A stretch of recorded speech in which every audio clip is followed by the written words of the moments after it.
Stuffed teddy bears, balloons, and flowers marked the spot where a store clerk was gunned down. Rosemary Reina Fernandez Rivera was murdered because police say she witnessed a murder in North Philadelphia at the same spot a couple months earlier.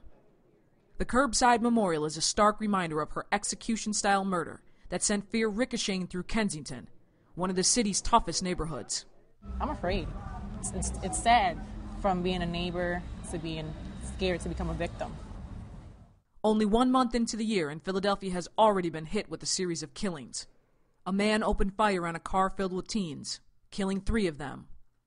Another man was beaten to death hailing a cab on a busy downtown street. Then Reina, shot multiple times standing behind a store counter. There were 34 homicides in January, one more than last January's count. Dr. Chuck Williams, an education professor at Drexel University, says what sets this January apart is how heinous the killings are. I think folks are desperate. I think they're desperate, and they come from a culture where they learn that the way to handle an argument is with a gun.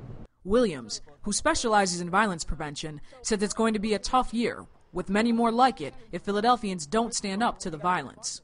So, although the streets don't offer anything positive, to a lot of the young people, a lot of the young boys, the young black men, it's consistent. They know where they stand.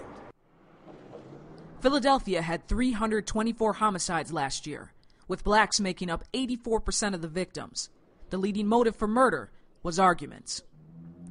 City officials say it's too early to predict the death toll for the year, but the recent mayhem didn't stop Mayor Michael Nutter from expressing his frustration. If you want to act like an idiot, if you want to be an if you want to be a lowlife in this town, we will track you down like the dog that you are.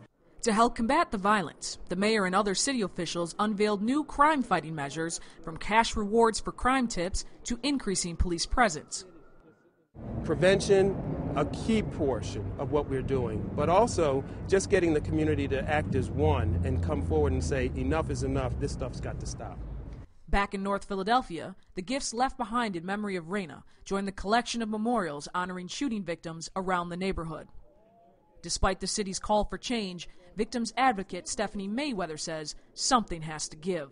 Where do we go from here? How do we help curb some of this violence? I don't know. I don't know the answer. I have been here for 13 years, and I have watched the crime escalate. I have watched the neighborhood deteriorate. I have watched the police presence decline here.